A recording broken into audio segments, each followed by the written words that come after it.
It's an unprecedented situation, Andy. Every client that EDO works with, whether it's movie studios, TV networks, automakers, restaurant brands, insurance brands, they're all affected by this in pretty dramatic ways. And in this time of uncertainty, the thing I hear, the hunger I hear from every one of our clients, and I've talked to a ton of CMOs over the last 2 weeks, either by phone or over text message or whatever, what they want is some hard data to give them something to hold on to, something to make a decision from that's not purely gut and instinct. And they all have great instincts, but they want something more than that to help guide them through this. And so, EDO, our mantra has always been, how can we help?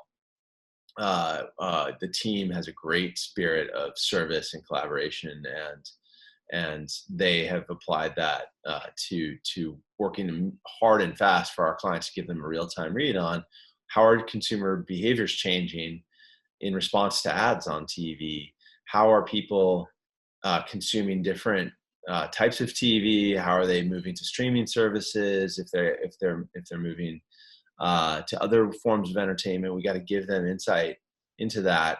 The cancellation of all live sports is an absolutely unprecedented disruption to the TV environment. Based on EDO's measures of engagement from advertising, of the top programs on all of TV for the past year, 7 of the top 10, 14 of the top 20 are live sports. So you can imagine, in the NBA playoffs, NBA finals, NHL playoffs and NHL finals, March Madness, those are all in that top 10 or top 20. The Olympics just getting canceled is a hugely powerful event in terms of reach and engagement.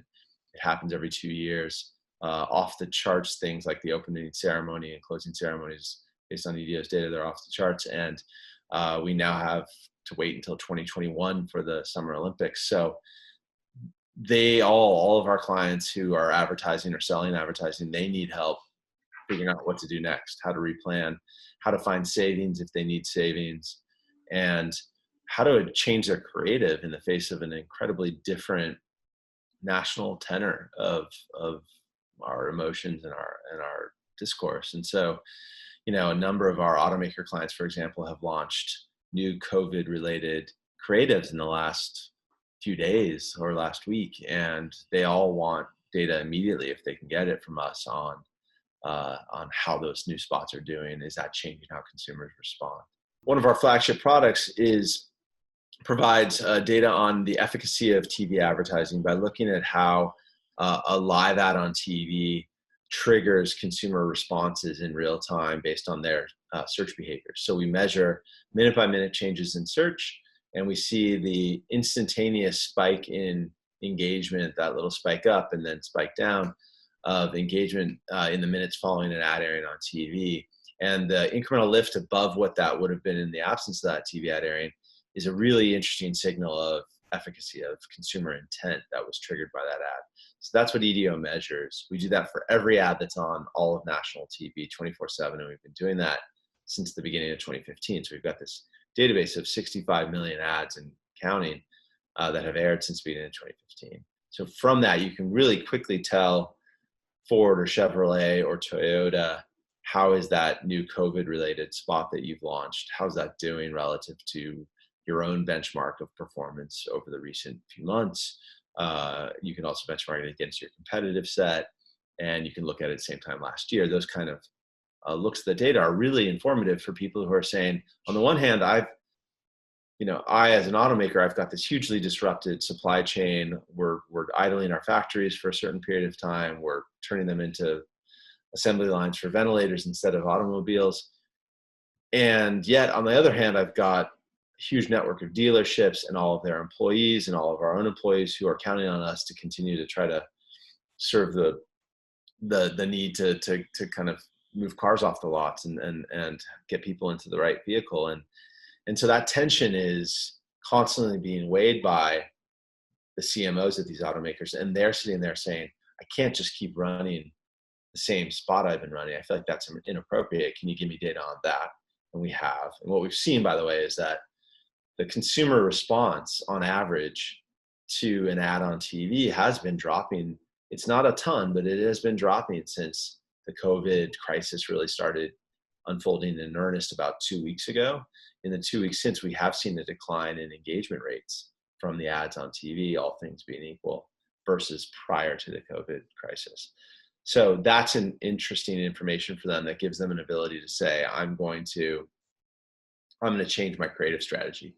They've launched these new COVID related creatives, some of them with incentive offers, some just with heartfelt, emotional appeals that we're here to help. And we're seeing, different data. It's very early days.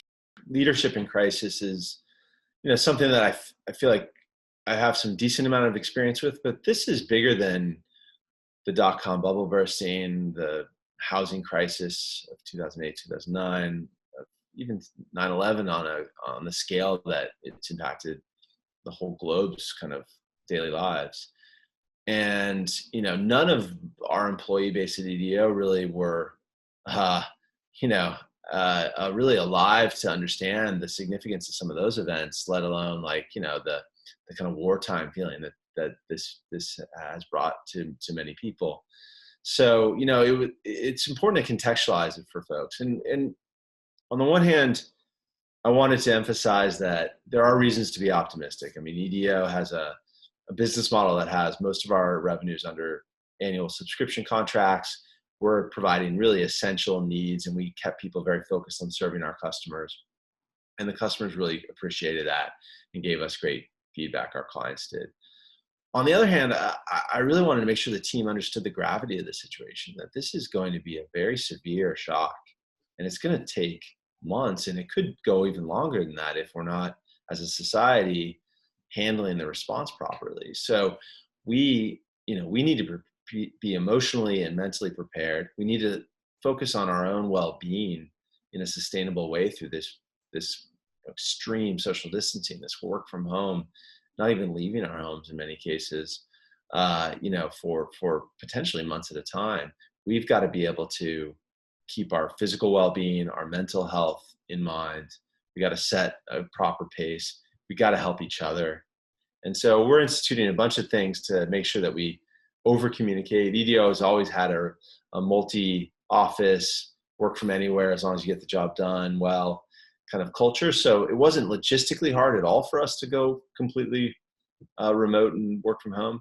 But there's all these intangibles that you get from working closely together in person that we need to try to replicate. So we're pushing really hard to have daily stand-ups as teams in the mornings, dealing with different time zones.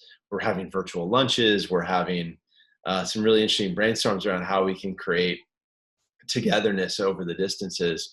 We're going to have a movie night as a team where we watch the same movie all synchronized at the same time, and have a chat channel open to discuss it. And we're going to have a virtual happy hour and a virtual maybe talent show. We've got a lot of really good ideas on the menu for how we're going to handle the next few months as a team together.